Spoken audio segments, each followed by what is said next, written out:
जय हिंद everyone, welcome to warrior defence institute. बच्चों, आज आपके लिए मैं एक ऐसा टॉपिक लेकर आ रहा हूं जो यूजुअली आपको कहीं भी बहुत ही कम पढ़ाया जाता होगा, और ये एक ऐसा टॉपिक है जिसको पढ़ना बहुत जरूरी है। बिकॉज जब आप किसी भी प्रकार के बिल्स के बारे में पढ़ते हैं, अमेंडमेंट्स पढ़ते हैं, तो आपको पता होना चाहिए कि वो बिल्स की जो पासिंग की प्रोसीजर होती है वो कैसी होती है। बिल मीन्स कोई भी बिल जब पास किया जाता है तो वो कौन सी बहुमत के द्वारा पास किया जाता है। तो आज मैं आपके समक्ष लेकर आया हूं अबाउट टाइप्स ऑफ मेजॉरिटी, बहुमत के प्रकार। अब ये जो बहुमत के प्रकार हैं हमको एक एक करके विस्तार से समझेंगे। जैसे मैंने फिलहाल यहाँ 3 प्रकार के बहुमत लिखे हैं, इसके अलावा और भी होंगे, वो भी हम कोशिश करेंगे। अगर आज की क्लास में नहीं हुआ तो आपका मैं उसके ऊपर एक सेकंड पार्ट की मैं वीडियो बनाऊंगा जो इसके को कंटिन्यू करेगी।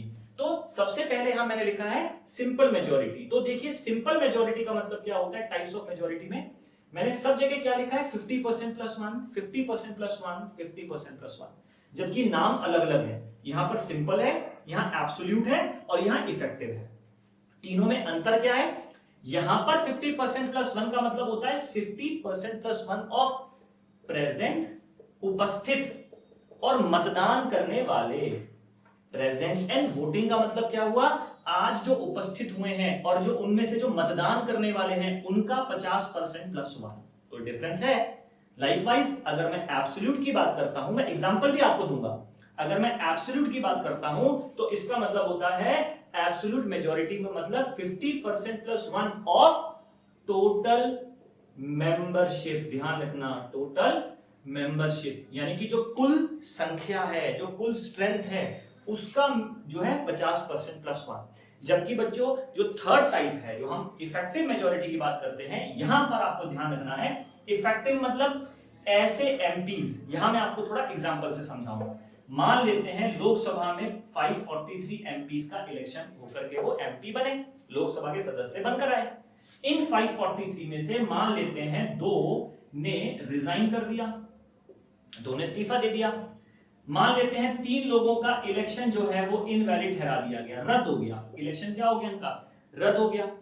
और 2 व्यक्ति जो है इनकी डेथ हो गई।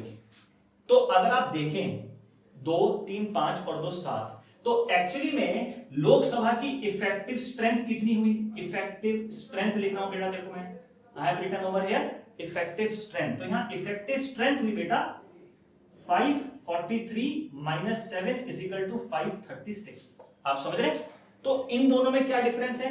टोटल मेंबरशिप मतलब लोकसभा में 543 मेंबर्स हैं, तो 543 का होगा। यहां पर इफेक्टिव और एब्सोल्यूट का डिफरेंस अब आपको समझ में आया होगा। इफेक्टिव में हम उन लोगों को हटा देते हैं, या हम केवल उन लोगों को गिनते हैं जो इस समय लोकसभा के मेंबर हैं, भले वो आज आए हो चाहे ना आए हो। जो इस समय आज, हो सकता है कल कोई इस्तीफा दे दे तो कल हो सकता है इफेक्टिव स्ट्रेंथ चेंज हो जाए, लेकिन मेंबरशिप तो चेंज नहीं होने वाली है। तो यहां इफेक्टिव स्ट्रेंथ जो है ये वेरी करती है। तो जब हम इन सब लोगों को हटा देते हैं और तब उसको कैलकुलेट करते हैं, तो ये जो हमारे पास नंबर निकल कर आया है, तो मैं कहूंगा 50% प्लस 1 ऑफ 536 एग्जांपल के मुताबिक। बेटा ये मैं कोई फिक्स नहीं है ना, यहां पर ये इफेक्टिव स्ट्रेंथ है इसका मतलब। और वहीं पर अगर मैं एब्सोल्यूट की बात करता हूं तो एब्सोल्यूट का मतलब क्या हुआ? 543 50% प्लस 1 ऑफ 543 तो ये करीब करीब 272 आ जाएगा, isn't it? यहाँ पे 272 आती है संख्या। ओके, अब सिंपल मेजॉरिटी की तरफ भी हम देख लेते हैं। मान लेते हैं लोकसभा में जो मेंबर्स उपस्थित हुए हैं वो 543 हुए हैं। आज तारीख है बेटा, जो डेट है उसके मुताबिक, आज की तारीख के मुताबिक उपस्थित हो गए बेटा केवल 300 लोग। आज आए कितने बच्चों? 300। और उन यानी कि 243 एब्सेंट हुए एमपीज, और उनमें से भी वोट डालने वाले जिन्होंने कहा कि हम वोटिंग में हिस्सा लेंगे, जो वोट डाल रहे हैं, मतदान करने वाले, वो हुए 270। ठीक है, तो आप ध्यान रखना यहां पर 270 जो वोटिंग है इसको हम कहेंगे प्रेजेंट एंड वोटिंग, जो ये लिखा है प्रेजेंट एंड वोटिंग। तो 270 का 50% प्लस 1, 50% प्लस 1 किसका? 270 का। अब आप समझ रहे हैं? तो जो 270 है इसका 50% प्लस 1 जब आप निकालेंगे तो ये आपका कितना आ जाएगा? 136। ओके, तो आप समझ पा रहे हैं सिंपल, एब्सोल्यूट और इफेक्टिव।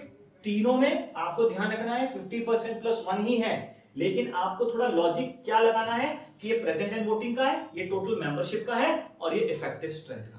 तो उम्मीद करता हूं कि ये आपको ये चीज समझ में आई आपको।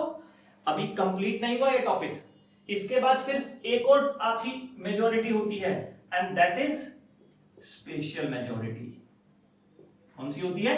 स्पेशल मेजॉरिटी होती है। और ये स्पेशल मेजॉरिटी फर्दर 3 प्रकार की होगी। और मैं आपको बिल्स भी बता दूं, अगर कोई आपसे पूछे कि बताओ सिंपल मेजॉरिटी से किस प्रकार के बिल पास होते हैं, तो ध्यान रखना मैक्सिमम बिल इसी सिंपल मेजॉरिटी से पास होते हैं। Ordinary bill, financial bill, financial emergency, state emergency, motions, ये सारे बिल इसी सिंपल मेजॉरिटी से पास होते हैं। अगर हम एब्सोल्यूट मेजॉरिटी की बात करते हैं तो बेटा एब्सोल्यूट मेजॉरिटी का यूज नहीं होता, इसका यूज केवल गवर्नमेंट बनाने के लिए किया जाता है, to form the government in centre and state. और जहां तक कि इफेक्टिव मेजॉरिटी का सवाल है, तो इफेक्टिव मेजॉरिटी का जो इस्तेमाल किया जाता है in the election of speaker, है ना, सुना आपने? नहीं तो यहां आप लिख सकते हैं in the removal, in fact also in the removal of speaker, यानी कि ऑफिसर्स ऑफ द पार्लियामेंट। तो मैं आपको इनके बिल्स भी बताऊंगा। तो फिलहाल आज मैं टॉपिक को यहां तक इसलिए रखना हूं सो दैट आप इसमें थोड़ा सा और इंटरेस्ट दिखा करके पढ़ो, रीड करो।